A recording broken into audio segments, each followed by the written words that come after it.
Hello students, now we come to the third part of the chapter Nationalism in India, in which we will discuss about the withdrawal of the non-cooperation movement, Simon Commission, Roundtable Conference, Poorna Swaraj, Salt March and Gandhi-Irwin Pact.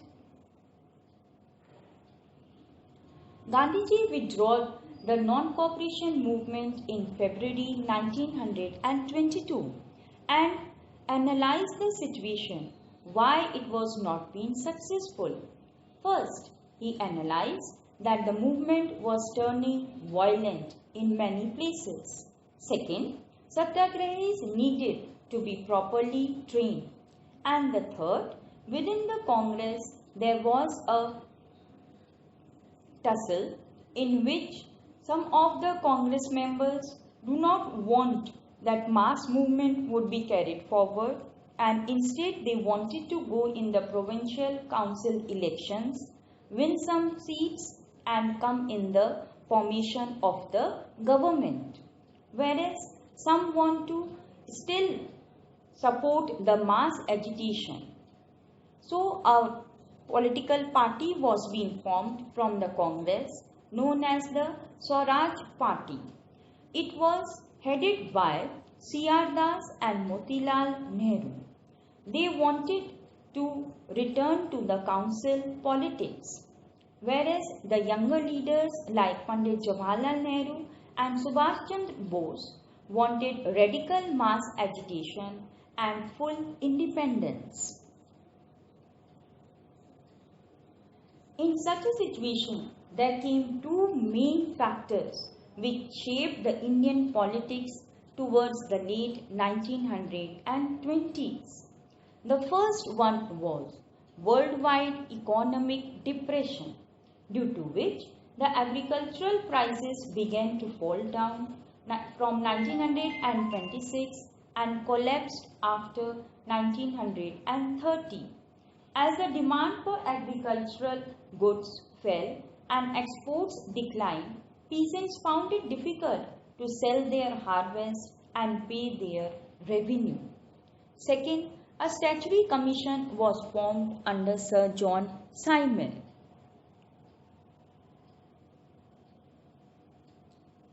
Here you can see Sir John Simon that has come. Before that, we should know that the Tory government has come in Britain. Tory government, which comprised of the Conservatives, has come in the Britain in the administration over there, due to which they had formed a statutory commission under the guidance of Sir John Simon. Here you can see the glimpse of Sir John Simon. This commission was being set up to look into the functioning of the constitutional system in India. The problem was that the commission did not have a single Indian member. There were 7 members, but there was no Indian members. So, when Simon came to India in 1928, he was greeted with the slogans like "Go back Simon" or "Indian unwanted guest", that is Simon go back. Here also you can see in Hindi that it is being mentioned, and here also the whole group of people are there who are saying Simon go back. Black flags were being waved and black banners were there on which it was being written "Go back Simon". In such a situation, there came the Viceroy of India.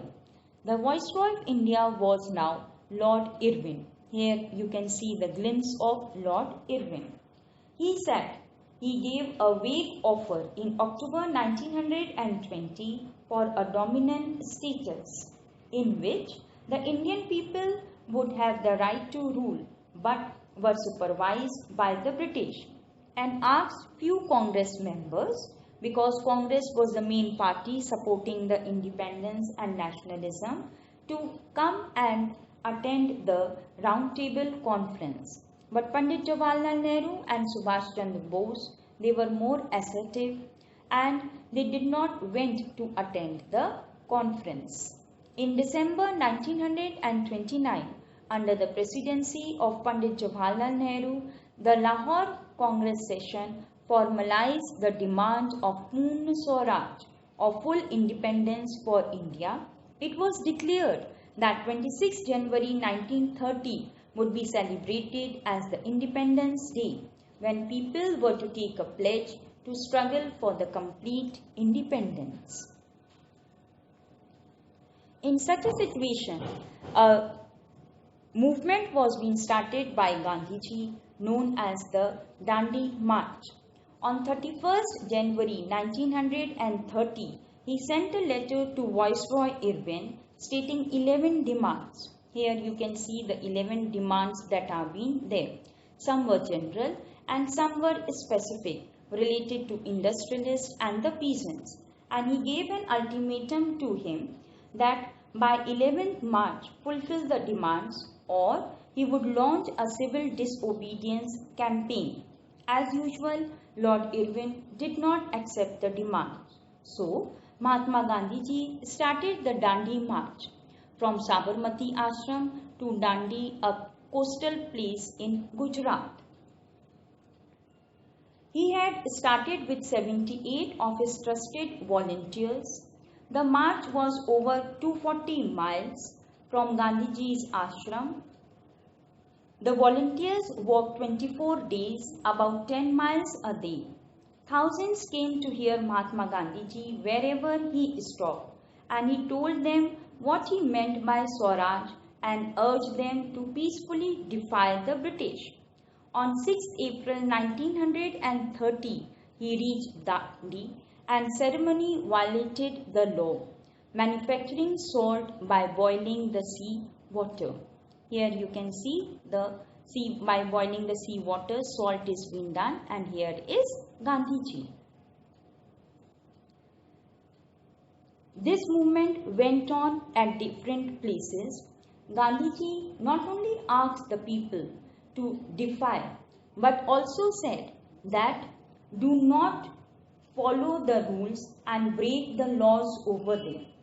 At many places, the people manufactured salt and demonstrated in front of the government salt factories.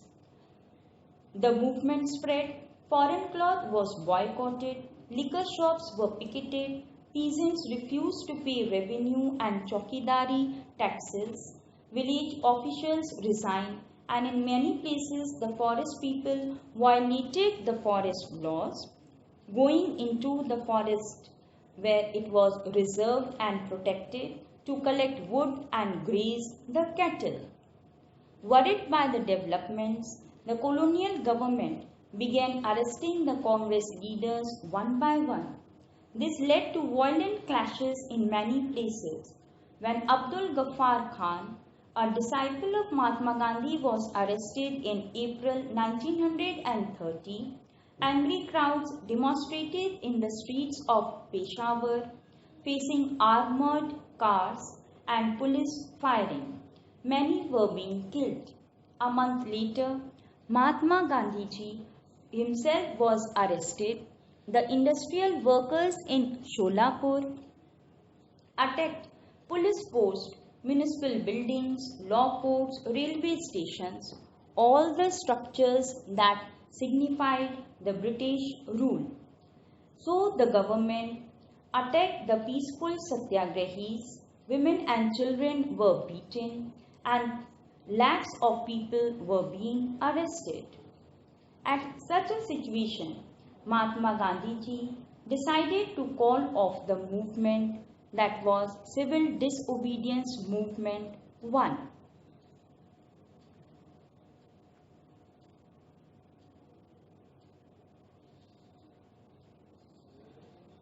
On 5th March 1931, Gandhi-Irwin Pact was being signed.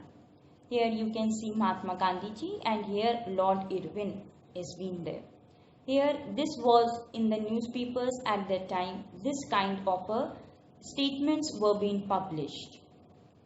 According to the pact, Gandhiji would call off the movement and would attend the second round table conference in London. He went over there in December 1931. but the negotiations broke down and he returned disappointed. Back in India, he discovered the reactions of the government, British government, where they had adopted a new cycle of repression. Abdul Ghaffar Khan and Pandit Jawaharlal Nehru both were in prison. The Congress had been declared illegal and a series of measures had been imposed to prevent the meetings, demonstrations and boycotts. Gandhiji again relaunched the civil disobedience movement, which went on for near about a year, but by 1934 it lost its momentum.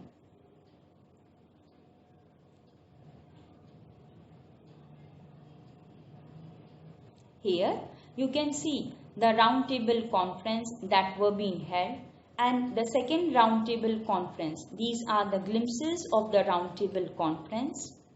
The second round table conference that was attended by Gandhiji and the some Congress leaders. Here is the first round table conference which was not being successful. The Congress did not attend.